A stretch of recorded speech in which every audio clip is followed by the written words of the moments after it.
wabarakatuh. Channel ini membahas tentang dimensi sejarah Nusantara dan seluruh misteri di dalamnya.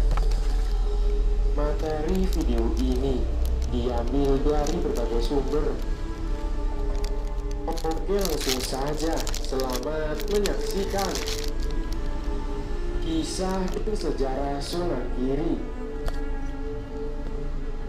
Sunan Giri adalah salah seorang sunan atau wali songo yang di zaman dahulu merupakan penyebar agama Islam di Indonesia, khususnya pada Pulau Jawa. Sunan Giri atau yang sering disebut dengan nama Raden Paku sempat diberi nama Joko Samudro oleh ibu angkatnya karena ia ditemukan di lautan, sehingga diberi nama Samudro atau Samudra.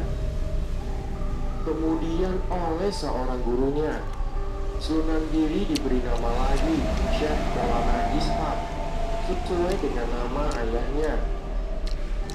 Sunan Giri merupakan putra dari seorang mubalik yang berasal dari daerah Asia Tengah. Ayah Sunan Giri menikah dengan Dewi Sekargadu yang merupakan seorang putri dari Raja Hindu di Blambangan, Jawa Timur. Sunan Giri adalah putra dari Syekh Maulana Ishaq, seorang ulama yang berasal dari Gujarat, yang kemudian menetap di Indonesia, tepatnya di Pasai, atau yang kini lebih dikenal dengan nama Aceh. Sedangkan ibunya adalah Dewi Sekargadu yang merupakan putri dari seorang raja Hindu di Blambangan, Jawa Timur. Kisah dari salah satu wali songo alias Sunan Giri ini dimulai ketika ayahnya, yaitu Maulana Ishaq, tertarik untuk mengunjungi wilayah Jawa Timur yang tujuannya adalah untuk menyebarkan agama Islam di sana. Saat itu, ia bertemu dengan Sunan Ampel yang masih menjadi sepupunya. Ia pun kemudian disarankan untuk berdakwah di daerah Blambangan yang letaknya di sebelah selatan Banyuwangi, Jawa Timur. Pada saat itu, hampir seluruh masyarakat di Blambangan sedang terjangkit suatu penyakit, termasuk Dewi Sekargadu yang merupakan seorang putri dari raja yang berkuasa di sana. Sudah banyak tabib yang mencoba mengobatinya, tapi belum ada yang berhasil menyembuhkannya. Hingga pada suatu ketika, raja pun membuat suatu sayembara yang dimana isinya yaitu sebagai berikut: barang siapa yang mengobati sang Dewi, maka akan dijodohkan oleh sang Dewi jika ia laki-laki. Tetapi jika ia perempuan, maka ia akan diangkat menjadi saudara perempuan sang Dewi. Sayangnya, pada saat itu tidak ada yang mampu menyanggupi hal itu atau yang memenangkan sayembara yang dibuat oleh sang raja. Di tengah keputusasaannya, sang raja pun mengutus Baju Senggara untuk mencari seorang petaka sakti pada zaman itu. Di dalam pencariannya, sang pati pun bertemu dengan seorang petaka sakti yang bernama Resi Kandayana. Resi tersebut memberi informasi tentang keberadaan Syekh Maulana Ishaq. Singkat ceritanya, Syekh mau melakukan pengobatan untuk sang Dewi dengan catatan raja dan keluarga harus masuk Islam jika ia berhasil menyembuhkan sang Dewi. Setelah mencoba untuk menyembuhkannya, ternyata ia pun berhasil menyembuhkan sang Dewi, dan tidak lama kemudian mereka pun dinikahkan. Tidak hanya itu, raja dan keluarga Dewi Sekargadu pun masuk Islam sesuai dengan perjanjian. Tetapi sayangnya, sang raja tidak mau masuk Islam dengan sepenuh hati. Ia juga iri dengan keberhasilan Syekh Maulana dalam mengajak sebagian besar rakyatnya untuk masuk Islam. Singkat cerita, ia pun berusaha menghalangi syiar Islam yang dilakukan oleh Syekh Maulana. Bahkan ia juga mengutus orang kepercayaannya untuk membunuh Syekh Maulana. Sampai akhirnya Syekh Maulana kembali ke Pasai karena merasa jiwanya terganggu. Sebelum perginya Syekh Maulana Ishaq, ia pun berpesan kepada Dewi Serdadu yang saat itu sedang hamil 7 bulan. Ia berpesan bahwa jika anaknya lahir nanti, mohon untuk diberi nama Raden Paku.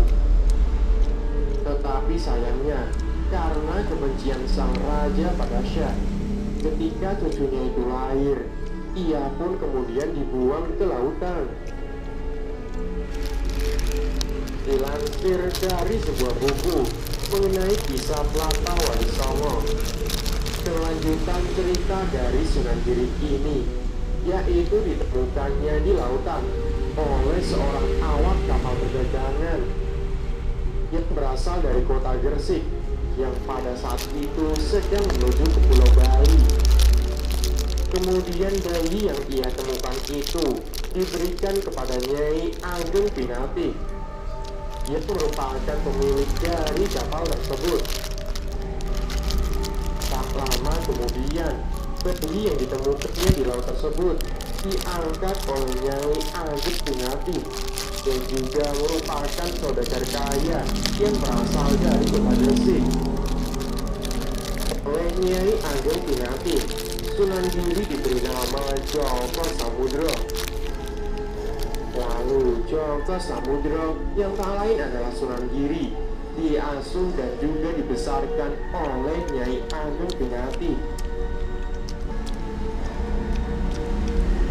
Pada saat ia menginjak umur 7 tahun, Nyai Ageng Pinati menitipkannya di sebuah padepokan Sunan Ampel untuk belajar agama Islam yang kala itu letaknya di wilayah kota Surabaya.